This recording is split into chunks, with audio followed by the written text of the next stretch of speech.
What is going on, guys? Welcome back to the channel. Hope everyone's doing well. Today's video is going to be a full build walk around and update on my Jeep TJ. Let's get into it. This is my 2002 Jeep Wrangler TJ that has been slightly modified to look like an AEV Brute. My dad and I a few years ago decided to cut my Jeep in half and build our own AEV Brute, and this is what we got. The basics of the build: the frame has been cut in half and stretched 24 inches. The cab has been single cabbed, and we used a bunch of scrap TJ tubs to build the rear bed area. We'll start in the front, go to the back. I feel like I've watched enough walk around videos to understand where you start, where you stop, and everything in between. So let's get started. In the front of the Jeep, we have a Barnes 4-wheel drive front bumper. This is their stubby bumper. I love the look. It's super clean, super simple. We have a Barnes steering box skid plate right there. Had to match it with the Barnes bumper. Right here is a Rough Country 9,500 pound winch. For as long as I've had this winch, I've had zero issues with it. I do want to upgrade eventually to a Warn. That's on my list of upgrades. I have the Flex Aero 1s on the front bumper here. I do have the spot lenses on them, and I just noticed this the other day, but that one's cracked. And I'm assuming it's from a rock, but it's a good thing I had the cover on there, or it would have been cracked. We have my Factor 55 flat link. I actually really like this thing. I've used it quite a few times, and it is very nice to be able to just slide your D-ring right inside there and hook up any tow point you want to the D-ring. In the grille of the Jeep, we have some basic LED 3-inch turn signals. They really do the job. I did have some LEDs in the fenders themselves, but I just couldn't find any that were bright enough that I really liked. And these have been in here for a very long time, had zero issues with them. The headlights are your basic Amazon LED projector beam headlight, whatever you want to call them. They've actually lasted quite a while. I've been pleasantly surprised, and they do put out a good amount of light, but you can tell they're starting to crack and they're a little sun faded, so I will be upgrading those in the future. Up on the hood area, we do have a Poison Spider hood louver. This is a functional hood louver, so we did cut the hood. And I can't say whether I have noticed a performance increase or decrease from it, but it does look really cool, and it's paint matched, which I really do like. These, I do not remember the brand, but I know a lot of people look for new latches for TJs specifically because the older they get, they start to fail.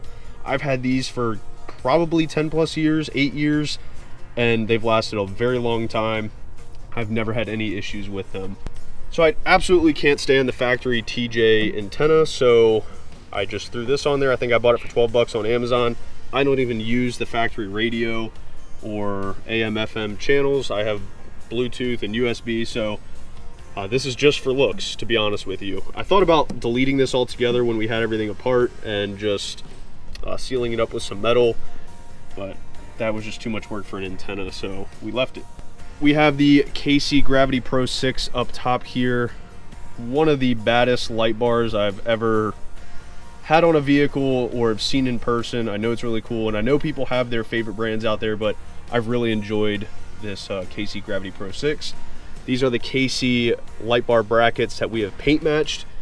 I did have these on when they were black, and against the red, they just stood out way too much. So when we had the Jeep completely apart, we had to just paint match these when we were doing everything else, and I think it turned out really nice. It's a little simple touches that really tie everything together. On the hood, I have my Midland GMRS radio antenna. I just routed the line through the cowl up and in and a bunch of different ways, and it's hooked up to my radio, which you can probably see right there. And we do have a piece of PPF, if you can see that is protecting the paint, so if the magnet moves around, it's on the PPF and not the clear coat. The fender flares are a 3-inch Poison Spider fender flare. I've always loved Poison Spider products, and I love the fit and finish. I love the lines. I'm not a huge fan of the round look for fender flares, and that's why I've always loved Poison Spider.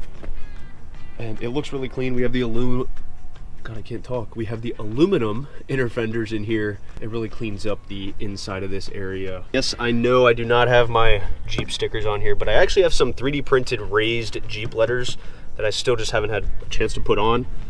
But continuing back, I have my Barnes 4-wheel drive sliders. These are TJ sliders, but because of the conversion, they're not long enough, so we added a piece of metal as clean as we could make it. We were in a little bit of a rush to put them on, but those are also paint matched as well, and they look really good. They do get used. The other side's a little bit more beat up, being the passenger side. We'll talk about that in a second. The other side is a little bit more beat up than this side, being the passenger side, just because there's stuff I can't see on that side. Well, this is on the driver's side, and I leaned the Jeep into two different trees on one trip, and you can see I scuffed it up there and completely scuffed it and tore some paint off here, and then this fender flare is a little loose and scraped up, but it's not rusting, and I just don't feel like doing a bunch of body work and stuff to fix that. I know it'd probably be simple, but it is what it is, and hey, it adds some character, right? On the rear tub or bed, whatever you want to call it, we do have some factory TJ fender flares that have been paint matched. We did have to trim these to match the wheel well because the wheel well has been completely opened up. The fender wells, wheel wells inside the tub, whatever you want to call them, have been completely cut out, and they've been boxed off on both sides. Just because on one of our first inaugural trips out, I completely bent in the fender tub area of the Jeep and ruined the tub. So we had to cut all that out back there on both sides. And then now you can see the fender flare starting to crack and break because of where the tire gets stuffed in there. It bends that in, and I get to see that flap on the highway, which is kind of funny. I wonder what people think. One thing I did really want when we were building this bed was to run some sort of rack and have a rooftop tent of some kind. And this Barnes 4-wheel drive rack, when I tell you it fits perfect on this build and this bed, it's like it was built for it, but it really wasn't. And what's cool about this is it's completely adjustable to the size of your bed and what you're using it on. And it just happened to fit perfectly. We did have to cut this foot off. You can see how long it was typically or normally how it comes. And we cut it right there to fit on both sides. And then we did take some angle iron and we bolted it down to the bed rails itself, and then we bolted this through the angle iron and then through the bed rails itself, just to add some more support, because this tub was not built for this kind of weight on top, especially when you're off-roading and wheeling and you're at different angles and things like that. We just wanted to be sure that this was going to be strong enough. Up on top, I have a Tentrax rooftop tent that I've enjoyed and used quite a bit. I've always loved this soft shell. It's just easier, especially with a single cabinet bed like this. I don't want this top to be all the way up, and this thing's already slow enough. I don't need any more wind drag up top, so it fits perfectly back there, and it's very comfortable. Back here in the rear of the Jeep, I do not have my license plate holder there anymore. I just had some simple plastic caps put in there. And this was after the fact. I did have it on there, and then we decided to build a tire carrier, which changed things up, so that's why those are there. These are the Max Built Trail Tails. Awesome company, awesome tail lights. I love them. People often tell me when they're behind me on the trails that these look like smiley faces, which I think is pretty funny when they're lit up. As for the rear bumper, this is all custom built by my dad and I. Initially, we started with a Barnes 4-wheel drive bumper, and they don't make a spare tire carrier. And the one thing I don't like about spare tire carriers is typically they're big and bulky and just get in the way. And what's really nice about this is it's a very low profile rear bumper, and we built off of it. So right here we have a Taboo Customs double shear spindle kit. It's a weldable kit, and then you bolt this plate down. You have your spindle, it's double shear, very strong. I talked to the guy who owns Taboo, and he told me that this kit should be plenty strong for what we're doing, and it's held up since. All the road time, trail time, and everything in between, it's been perfectly good. I wanted a very simple latching system for back here, so this is just a pin, some all thread, drilled through the all thread, take that out, throw it up there, and slide it off. This is a CJ tire carrier holder, whatever you want to call it. We modified it to fit on the rear of the tub. And then my dad and I designed this spare tire carrier and built it, and it's been fine ever since. This is the first one we've ever built, and it worked out perfect. It's perfectly strong for what we do, and I've stood on it. It's stood the test, so very happy with that. You can see I still have my D-ring mounts right here, and then my Barnes 4-wheel drive gas tank skid plate. The tailgate does open like a factory TJ tailgate, and I have gone back and forth with doing a fold down. I just don't know if I want to do that right now. The inside of the bed is all bed linered, Raptor linered, because it is a truck now. You can't say it's not. I'm just kidding. It's not really a truck, but I do put a lot of stuff in here. These are just tools and spare parts and things like that that I take everywhere with me, especially on the trails and camping trips. So yeah, but I do fit a ton of stuff in the back, and that's one thing I really like about this build. Barnes 4-wheel drive, they also have like molly panels and all these panels that you can bolt on, and I have my high lift jack right here. Usually I have like a Rotopax with gas, and I've had rigid boxes and Pelican cases strapped at the side of this thing, so pretty universal and very capable of doing whatever you need it to do. I'm about to show you guys something that I use all the time, and I use it everywhere I go, every off-roading trip, and it's these. And I'm just kidding, I literally have never used these. I actually used them one time for a TikTok video to go over a curb to be funny. That's the only time these have ever been off the Jeep and used. They're just on there for looks because I overland. Unfortunately. As for the transmission, transfer case, and motor, they are all stock. They have not been messed with. The motor has a cold air intake and throttle body, but it's not like that's making a huge difference. This thing still has 50 squirrel power, especially with all the weight that's been added to it. So it's not making a difference. I do want to upgrade all that one day. I've gone back and forth with an LS, a Hemi, a diesel, all that stuff, and I just don't know what I want. But in the next year or two, few years, that will all change, and I'll upgrade it eventually. Along with talking about the motor and drivetrain and all that stuff, I will add, I have upgraded the radiator to a Griffin aluminum radiator, and then I have my trans cooler and steering cooler up here in the front. So those are upgraded and doing their job. Now we can talk about the hardtop, the frame, the suspension, the wheels, tires, axles, all the goodies that make this thing do the things I want it to do. So the hardtop is my factory TJ hardtop. This is the OG hardtop from 02. It was perfectly good, and my dad and I decided to cut it completely in half and make our own hardtop. So that's that. And before you say, why didn't you just do a great top, because this is a question I've gotten a lot, and the reason why I didn't go with a great top is because I didn't want to build the Jeep around the hardtop.